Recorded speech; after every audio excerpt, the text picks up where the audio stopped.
Anna Myers Lynch, and I've had the pleasure of working steadily with Carol and Gregory, who give tirelessly to make Harlem Opera Theater continue. And none of that would be possible, of course, if there were not you.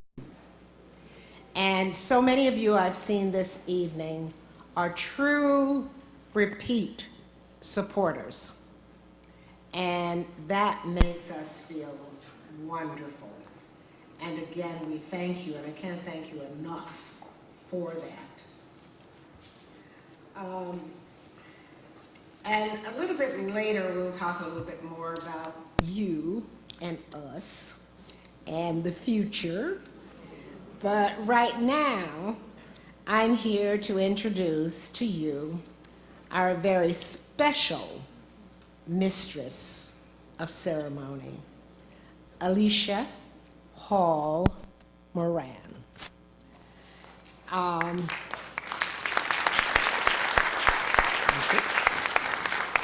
What shall I say about the multi-talented Ms. Moran? That she's extraordinary, an extraordinary mezzo-soprano in her own right, that she's still hot from her acclaimed nightly performances in Gershwin's Broadway production of Porgy and Bess, where she also served as understudy to Audra McDonald, performing in her absence and on alternate Wednesday evenings. She's done many extraordinary things, and if you take a look at your program, you'll see more about her extraordinary talents. One special thing about her that I'm going to point out is that she's the great niece of Hall Johnson. And many of us know who he is as the great musician of music in general and of black music in particular. So we're very happy to see her carry on the tradition. And she will be performing, and I'll remind you of this later, here at the Schomburg in March. I think the date is March 4th. But in the meantime, she's going to carry us through the evening. And I find that exciting. Again, thank you. And I present to you Alicia Moran.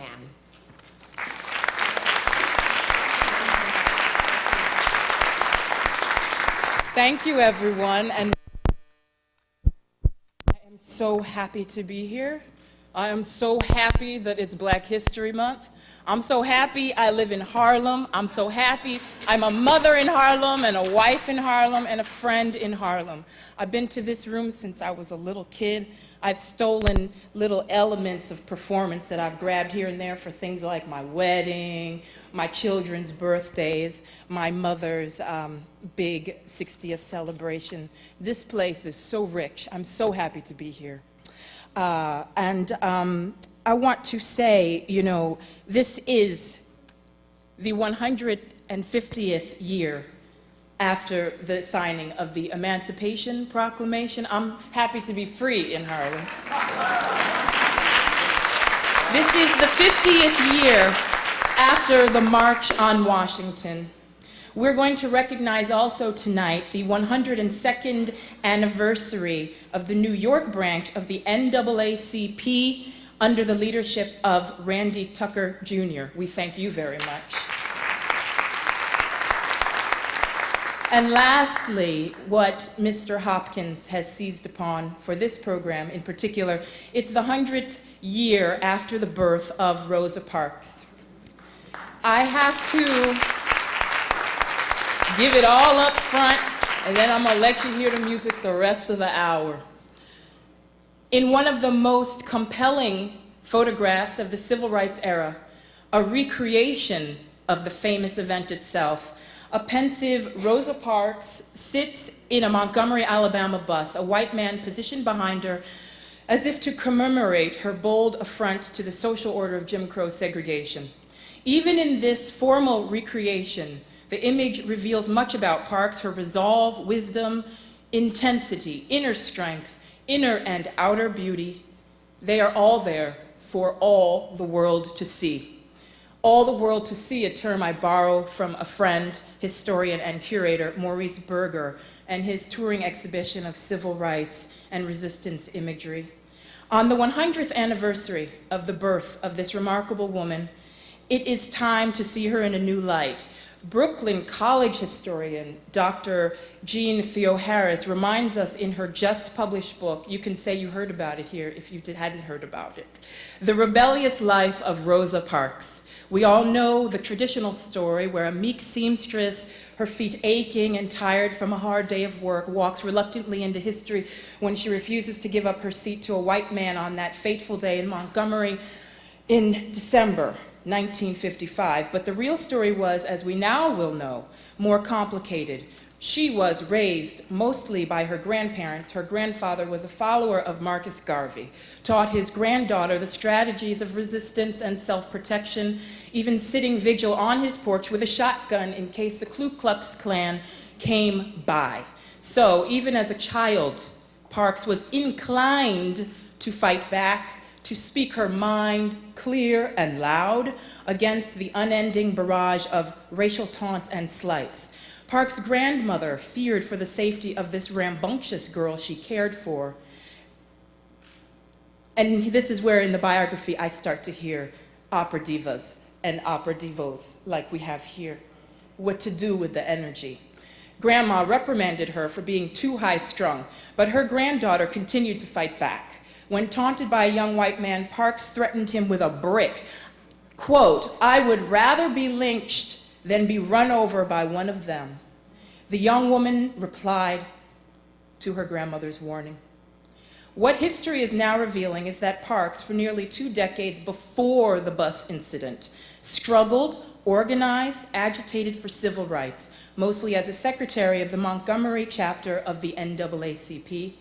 Parks was a wily and strategic activist more than 2 decades before the bus ride catapulted her to history. She was neither passive nor meek. I was studying voice for 2 decades before I was on Broadway a couple months ago. This is just like the cell of time certain things take. You probably have your own 20-year projects.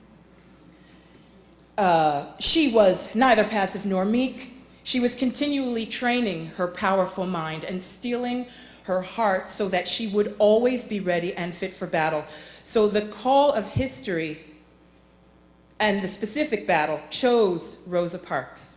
But she was ready. Now, in the context of Harlem Opera Theater's 11th annual Black History Month concert, we have to remember another extraordinary woman history wisely chose, Marian Anderson, who also trained her voice, who also manipulated her heart, but put a megaphone on it. I mean, these women are bad. So, literally and metaphorically, these women waged a battle. Here. In a bold declaration against the bigotry of the daughters of the American Revolution, her brilliant, resonant contralto voice brought goosebumps to those who witnessed at the Lincoln Memorial in 1939. Because Marian Anderson, you see, was ready, so the battle we know is not entirely won, but we remain vigilant. We here, Harlem Opera Theater, here, and you follow their example, continuing to grow, learn, resist, and most importantly on this stage, inspire.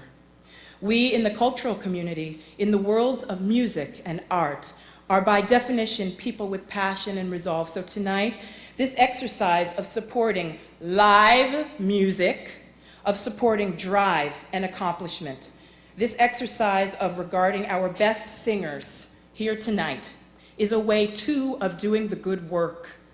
And we don't know where the next battle will be fought, but we will be ready. And Carol and Gregory will have your email address. I am honored to be welcoming to the stage tonight the sort of people I've been looking at my whole life. Gregory Hopkins, our maestro and pianist, Also organist, choral conductor, teacher, and Harlem Opera Theater's artistic director. Cameo Humes, tenor, completing a Doctor of Musical Arts degree at the University of Cincinnati College Conservatory of Music, while he also is performing Mozart, Puccini, Gershwin, and Bach. Alfred Barclift, bass baritone, who already has his doctorate, is one of, well, he's also my friend, but he's one of the stars to emerge from Betty Allen's voice masterclass at the Harlem School of the Arts. His roles including, oh, these are title characters. He is Figaro, Don Giovanni. He is Porgy. He also, has a doctorate in music.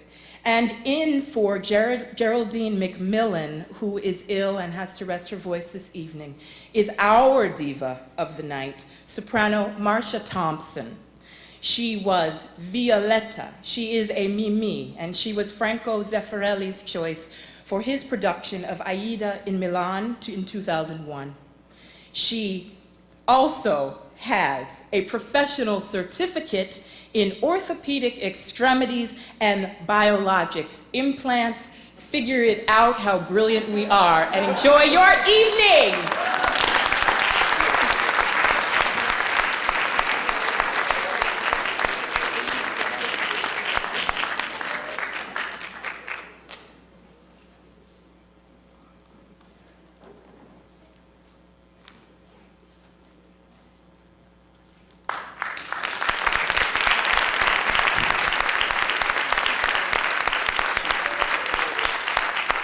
Good evening, everyone. Good evening. So far, it looks like we have the right MC, don't we? Yeah. Alicia is doing a tremendous job. We've already been blessed, and we haven't heard any singing yet. So that is a good thing. Let me just reiterate on top of what Alicia has already said, that Geraldine wanted very much to sing tonight, but her illness, just as we rehearsed, continued to incapacitate her more and more as the days went along. You cannot imagine the difficulty that there must be to bring someone in to sing Salvatore Rosa of Gomez on 24 hours notice. Most of us have never heard of Gomez.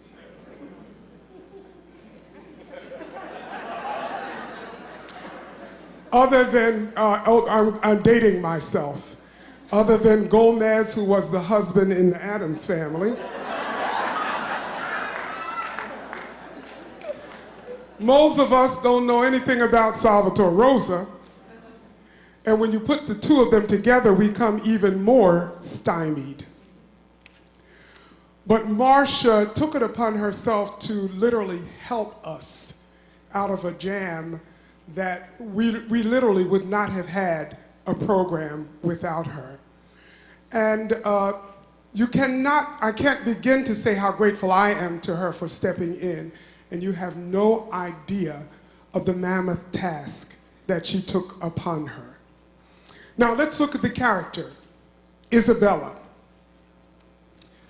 She has fallen in love with a guy from the wrong side of the tracks, the mortal enemy of her father. The only thing that she has done wrong is love, but yet death is her fate. Her father has caused her so much pain, tears, and sorrow. She prays that her tears, her sorrow, and her grief will touch the heart of her father and reach the heart of her lover who is far away. Harlem Opera Theater veteran, Marcia Thompson.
I bet you all are wondering, I wonder what the girl who was supposed to sing it sounded like.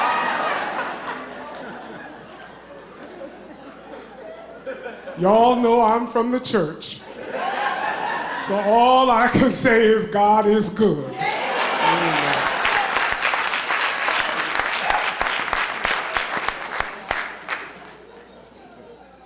Camille is making his New York debut tonight. Let's give him a hand.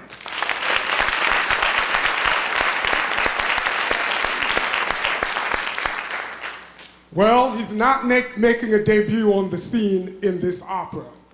It's actually his return to Naples from having been captured and imprisoned by bandits.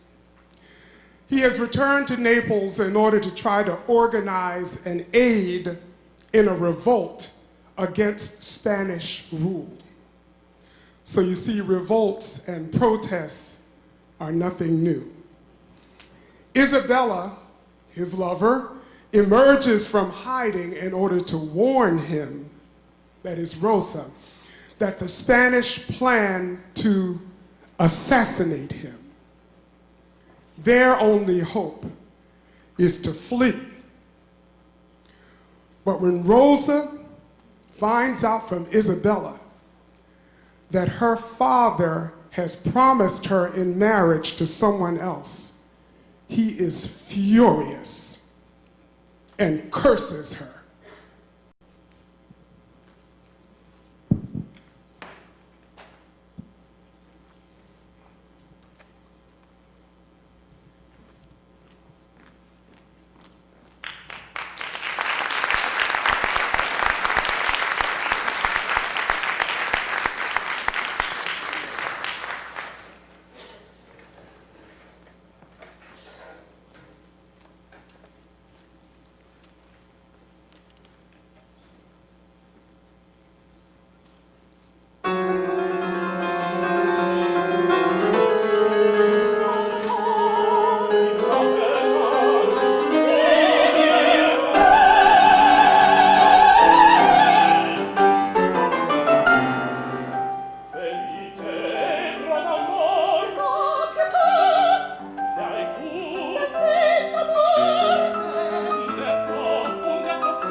Those of you who are opera buffs, don't you kind of wonder why you've never heard this music before? It sounds just right. And just as a little tidbit of information, the story, or as we say in the libretto, was written by the same person who wrote the libretto or the story for Verdi's La Forza del Destino, and also Aida. Obviously, from the music, you can hear that Gomez was a student of Verdi's. And in this next aria, we hear a piece that is probably the only recognizable tune, and not recognizable then to most people, but it has fallen into the standard or the semi-standard repertoire of bass baritones. The most famous and the only lasting aria from this opera. In it, the Duke reflects on his life of war and terror, his chosen lot against the Italians, and how he has forfeited the serene joys of marriage, fatherland, and family. We have another Harlem Opera Theater veteran, Mr. Alfred Barcliffe, Dr. Alfred Barcliffe.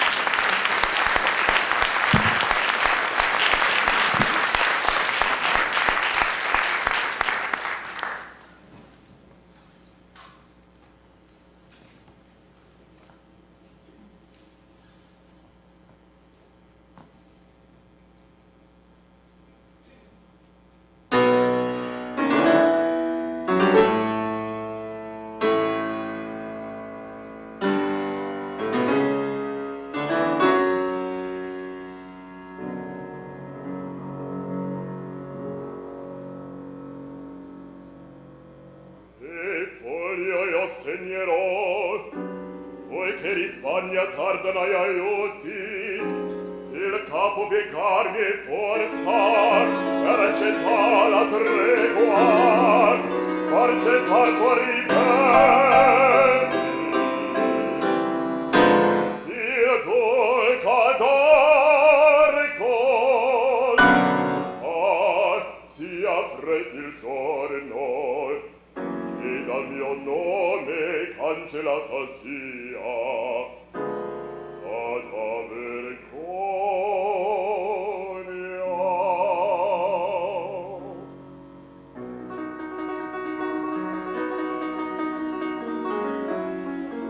E come, col qual m'appare allo sguardo pensier, ortigiorrendo di delite di sangue, e qual me cede al mio lungo soffrire.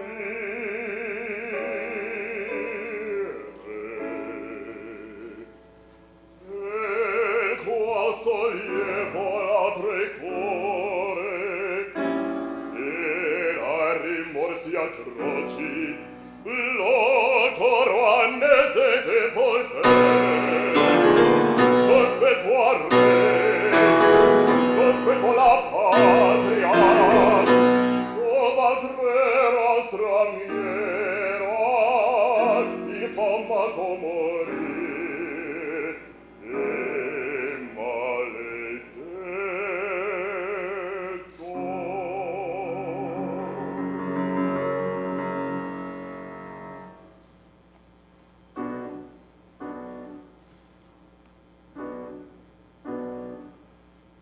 Disposo di pare le gioia serene,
He's the evil one. He's the evil one. So I'm so glad that you enjoyed him, but if you had said booze, that would have been okay too. In actuality, the real Salvatore Rosa lived another 26 years after the political uprisings that he helped to initiate.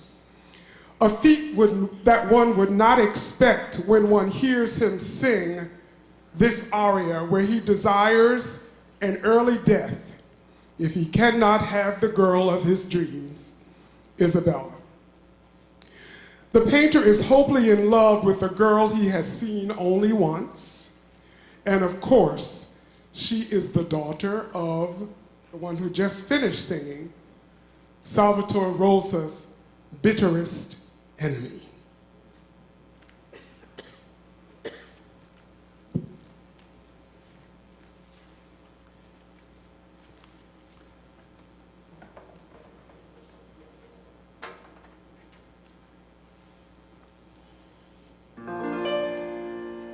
Sublime cor, nobile spirito,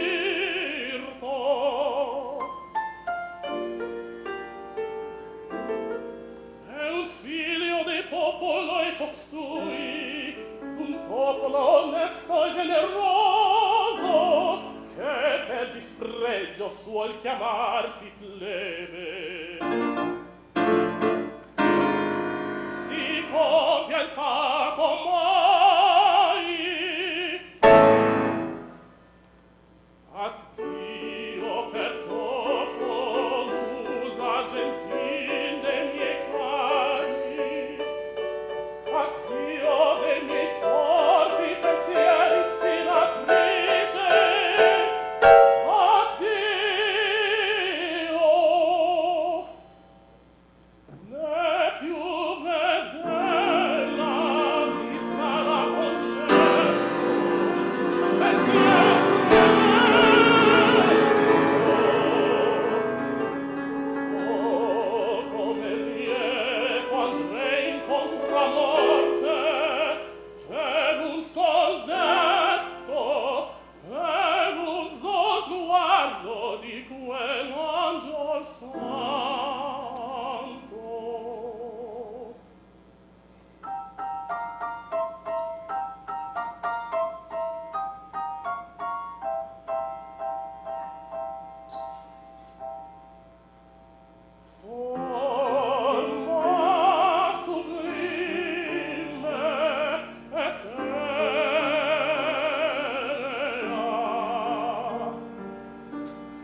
Rosa hates the idea of bloodshed, but is resigned to the fact that this may be the only way to free Napoli from the tyranny under Spain.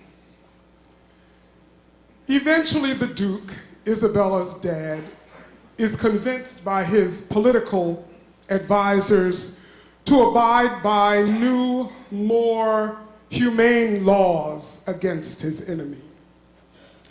So now, at this point in the opera, Salvatore and Isabella are free to celebrate their mutual love. As the finale, but not the end of the opera, just the finale of this scene, reaches its conclusion, the Duke quietly vows to crush the rebels as soon as one makes a wrong move or gets out of hand. So he's only converted for a moment.